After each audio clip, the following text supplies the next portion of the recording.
नमस्कार साथियों, स्वागत है आप सभी का ग्वालवंशी जीएस सेंटर में। साथियों, आज के सेशन में हम कवर करने वाले हैं नवंबर 2021 के करंट अफेयर्स के क्वेश्चन के साथ जीके वाला पोर्शन। तो चलिए चलते हैं आज के पहले क्वेश्चन की ओर। साथियों, हुआ क्या है, 2021 में मध्य प्रदेश सरकार ने कुछ स्थानों को ऐसा डिसाइड कर लिया है, मन बना लिया है कि अब भारत देश में सी प्लेन की शुरुआत की जाएगी। सी प्लेन, अब यहाँ पर नाम आया है सी प्लेन का, आप समझिए। ये देखिए, ये भारत का मानचित्र मध्य प्रदेश, साथ ही यहाँ पर गुजरात।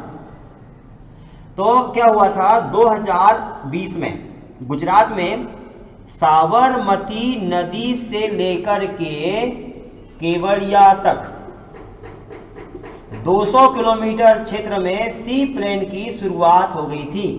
सी प्लेन का मतलब होता है साथियों, ऐसा हवाई जहाज, ऐसा प्लेन जो हवा में उड़ेगा और सतह के ऊपर भी, जमीन पे भी और जल में भी चलेगा। ऐसा जहाज की शुरुआत हुई है।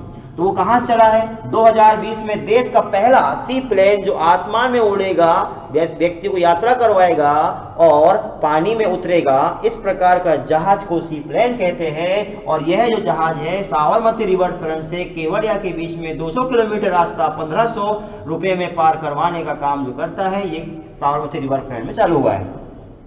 इसी प्रोजेक्ट पर एमपी गवर्नमेंट भी काम कर रही है, मामा जी भी काम कर रहे हैं। मामा जी ने ऐसे 7 स्थानों को चिन्हित कर लिया है। क्वेश्चन यहां से बनेगा, एमपी में कौन सी जगह है जहां पर सी प्लेन की शुरुआत करने वाले हैं। प्यारे साथियों, भारत देश में मध्य प्रदेश सरकार ने घोषणा किया हुआ है, जबलपुर में बरगी जलाशय, बरगी जो परियोजना है वहां पर चालू कर रहे हैं। मंदसौर में गांधी सागर, खंडवा में इंदिरा गांधी सागर। आप जानते हैं महात्मा गांधी सागर जो है मंदसौर में है। खंडवा में देखा तो इंदिरा गांधी सागर जलाशय जो है, भोपाल में कोलार, भोपाल सीहोर के बीच जो कोलार डैम परियोजना फैली है वहां पर चालू करेंगे। होशंगाबाद में तवा नदी पर, ग्वालियर में तिगरा जलप्रपात पर और इंदौर में यशवंत सागर जलप्रपात पर जो है, जो परियोजना है यशवंत सागर परियोजना, वहां पर सी प्लेन की शुरुआत की जाएगी। 7 स्थान आपको याद करना होगा कि 7 स्थान कौन से हैं। चलिए चलते हम लोग अगले क्वेश्चन की ओर। प्यारे साथियों, मध्य प्रदेश के बैतूल का संबंध अयोध्या से कैसे है, ये बहुत ही अभी चर्चा का विषय बना हुआ है कि मध्य प्रदेश का जो बैतूल शहर है उसका संबंध अयोध्या से है। अयोध्या नगरी, ये देखिए इस प्रकार से भारत का मानचित्र मध्य प्रदेश, यहाँ उत्तर प्रदेश है। साथियों, उत्तर प्रदेश में अयोध्या, आप जानते हैं कि अयोध्या में बाबरी मस्जिद का निर्माण हुआ था 1527 में, जिसको कि 1992 में 6 दिसंबर को गिरा दिया गया था।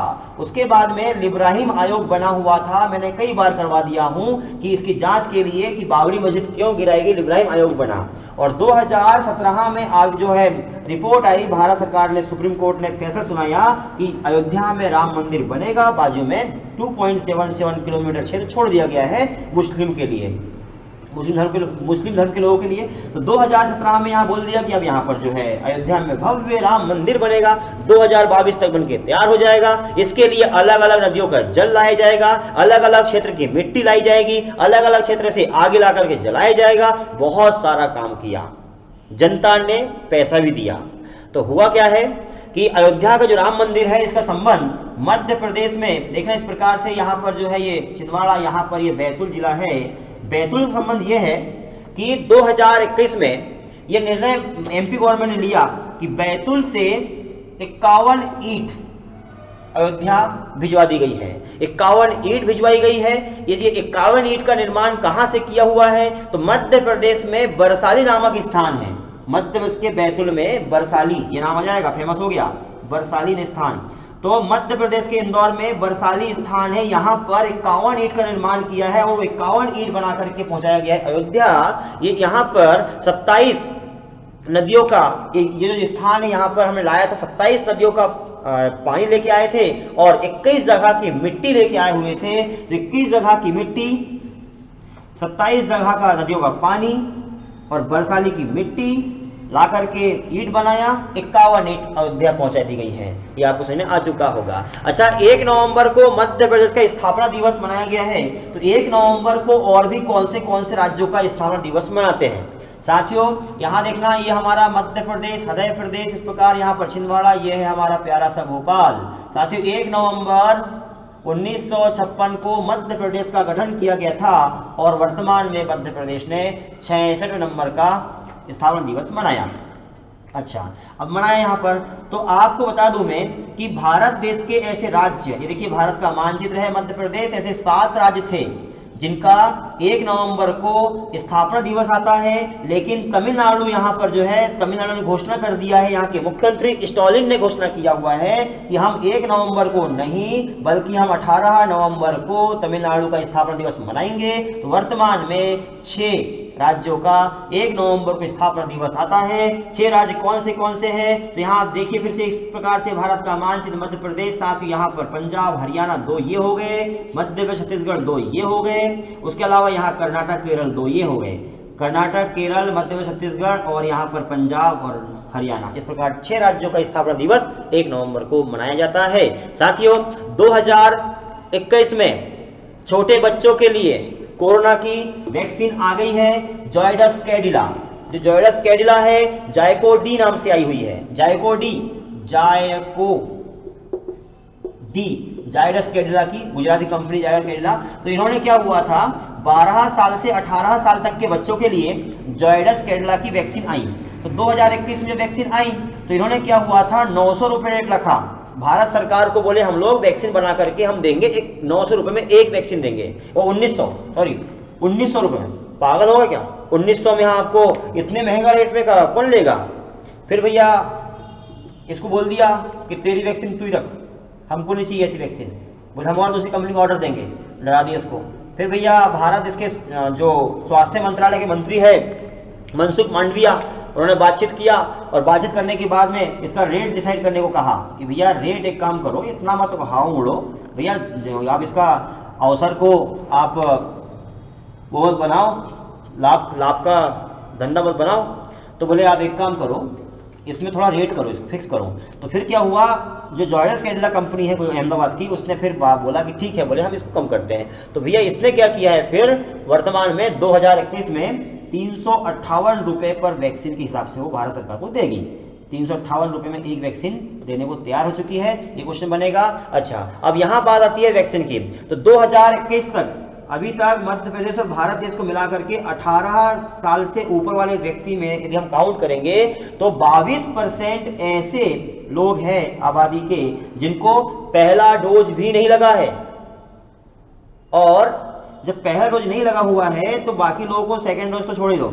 आप सोचो इनमें समस्या जो है, कोरोना फैलने की संभावना इनमें ज्यादा रहेगी। उम्मीद करूंगा ये भी आपको समझ में आ चुका होगा। अच्छा, अगला क्वेश्चन आपके सामने एक बहुत ही महत्वपूर्ण क्वेश्चन है, और साथियों वह क्वेश्चन है G20 का शिखर सम्मेलन का उद्देश्य क्या था? G20 का शिखर सम्मेलन, आप देखिए G20 शिखर सम्मेलन एक बहुत ही महत्वपूर्ण क्वेश्चन है आपके सामने। G20 ग्रुप 20 2021 में इसका सम्मेलन कहां हुआ? इस प्रकार से ग्लोब 0 डिग्री भारत देश, यहां पर इटली देश है। इटली देश में 2021 का सम्मेलन यहां पर हुआ। 2022 का सम्मेलन कहां होगा? इंडोनेशिया में होगा। और 2023 का सम्मेलन कहां होगा? इंडिया में होगा। याद रखना G20 का। तो जब 2021 में हुआ है तो इसका लक्ष्य क्या रखा था? इसका लक्ष्य रखा गया था कि साथियों अंतरराष्ट्रीय स्तर पर कार्बन की मात्रा कम करना, एक पॉइंट था। दूसरा, आगे चल के हम कार्बन जो है COP करने वाले हैं 26वें नंबर का।